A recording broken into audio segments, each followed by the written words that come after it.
Hello and welcome back to another in-depth video. Today we are talking about the severe threat that will be ongoing alongside Winter Storm Silas as part of the same storm system. So, starting off with a Weather Channel article here. We usually don't look at these for severe weather outbreaks, but I feel it's pretty good. So, at a glance, a multi-day severe weather outbreak will spread from the plains to the Midwest and the South. Tornadoes, damaging winds, and large hail are all threats. Localized flash flooding is also possible.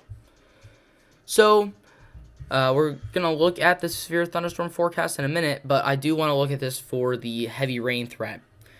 Rain totals of 1 to 3 inches are likely from the Ohio River Valley to the lower Mississippi River Valley. Some areas could see more than 3 inches, but that area is only forecast to be along the Ohio and Mississippi River split there in Illinois, Kentucky, Missouri. So, let's take a look at the Storm Prediction Center, where we do have our threat for today, this kind of precursor to the main event. I posted about this earlier, but I want to reiterate it again. So, we have enhanced slight and marginal risks. We have enhanced risks across 24,000 square miles and a population of 1.3 million people, including Fort Smith, Arkansas, Jonesboro, Arkansas, Conway, Arkansas, Hot Springs, Arkansas, and Jacksonville, Arkansas. We have a slight risk across 89,000 square miles and a population of 11.6 million people, including Dallas, Texas, Memphis, Tennessee, Fort Worth, Texas, Arlington, Texas, and Plano, Texas.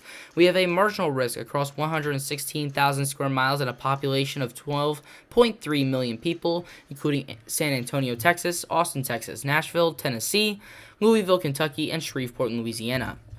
We have a 10% chance of tornadoes across 21,000 square miles and a population of 1.2 million people, including Fort Smith, Arkansas, Jonesboro, Arkansas, Conway, Arkansas, Hot Springs, Arkansas, and Jacksonville, Arkansas. We have a 5% chance of tornadoes across 49,000 square miles and a population of 3.3 million people, including Memphis, Tennessee, Little Rock, Arkansas, Fayetteville, Arkansas, North Little Rock, Arkansas, and Pine Bluff, Arkansas. We have a 2% chance of tornadoes across 68,000 square miles and a population of 9.9 million people, including Dallas, Texas, Fort Worth, Texas, Arlington, Texas, Plano, Texas, and Garland, Texas. Winds roughly correlate with the categorical, but 15% risk across 83,000 square miles and a population of 5.3 million people, including Memphis, Tennessee, Little Rock, Arkansas, Fort Smith, Arkansas, Fayetteville, Arkansas, and Jackson, Tennessee. We have a 5% risk across 146,000 square miles and a population of 19.9 million people, including San Antonio, Texas, Dallas, Texas, Austin, Texas, Fort Worth, Texas, and Nashville, Tennessee. Hail, we have 30% risk in that enhanced category. We have a 15% chance in that slight category, and that 5% risk is in that marginal category. But we have a significant severe threat across 75,000 square miles and a population of 10 million people, including Dallas, Texas, Fort Worth, Texas, Arlington, Texas, Plano, Texas, and Garland, Texas. And that's just day one. Day 2 is the biggie. This is going to be potentially the most widespread and worst day of the severe weather outbreak. So we have enhanced slight and marginal risks. We have enhanced risk across 138,000 square miles and a population of 16.5 million people, including Dallas, Texas, Fort Worth, Texas, Oklahoma City, Oklahoma, Kansas City, Missouri, and Omaha, Nebraska. We have a slight risk across 292,000 square miles and a population of 22.9 million people, including Houston, Texas, Austin, Texas, Wichita, Kansas, Lincoln, Nebraska, and Baton Rouge, Louisiana.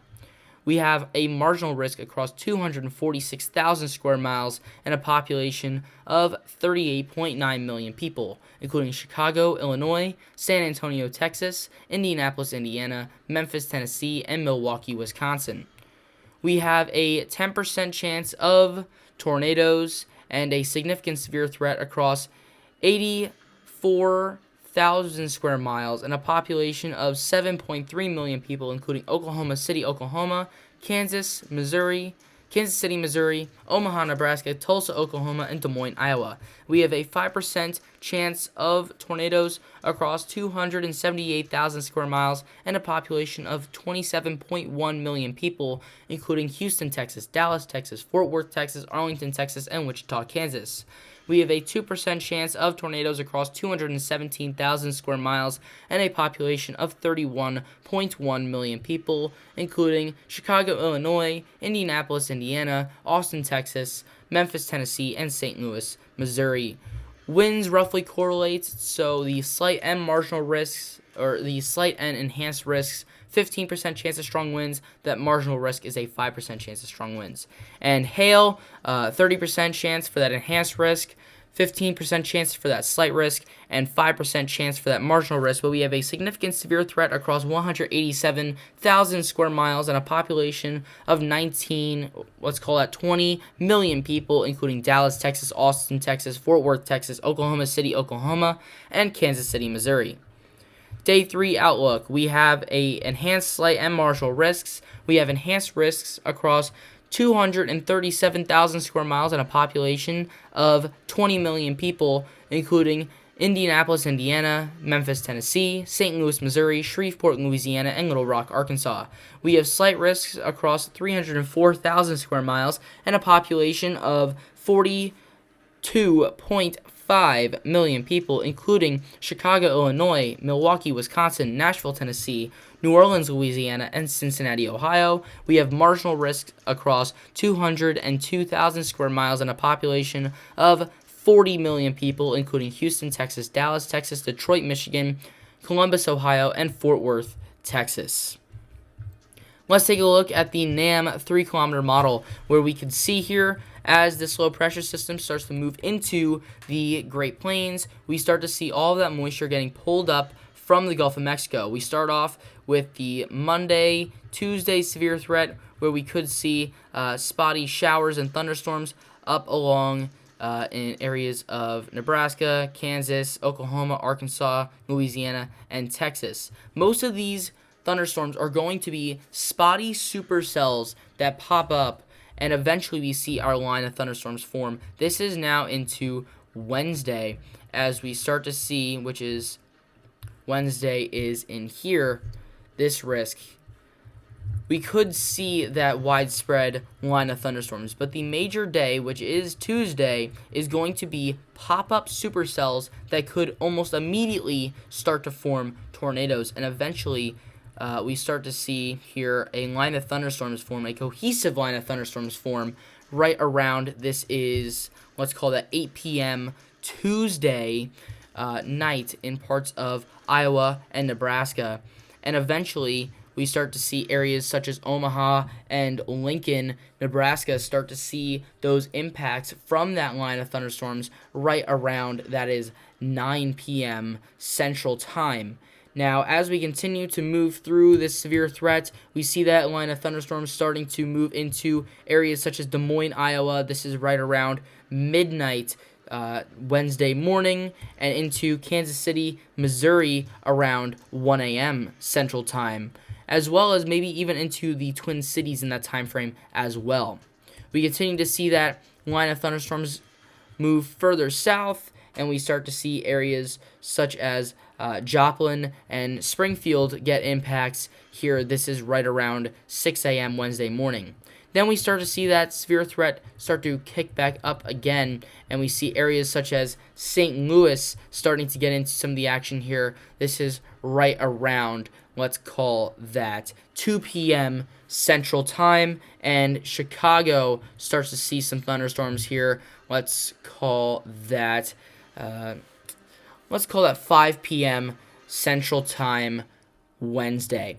So a cohesive, multi-day severe threat across the entirety of the central U.S., and we're looking at tornadoes and supercell development across the entirety of the U.S.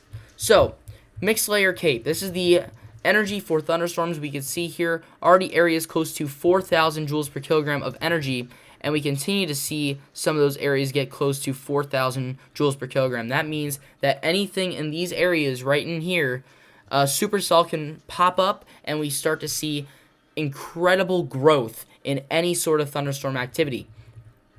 Now, that is on Monday. Now, going into Tuesday, that area of intense development shifts all the way north. You can see here these purples. That is over 4,000 joules per kilogram of energy.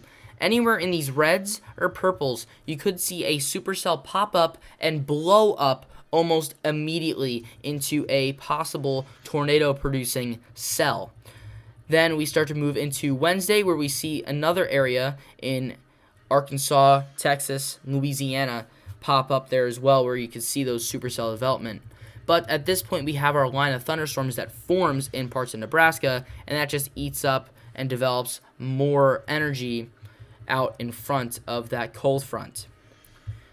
So here's a new one that I want to look at. This is the Supercell Composite Index, which is just the amount of supercells that we could see in a given area.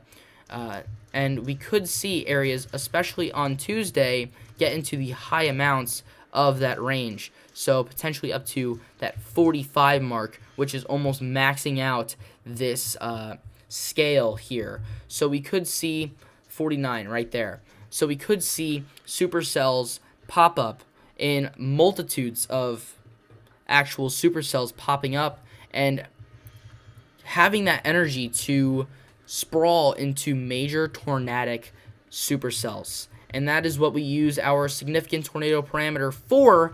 And the significant tornado parameter, we've been looking at 3s or 4s as high.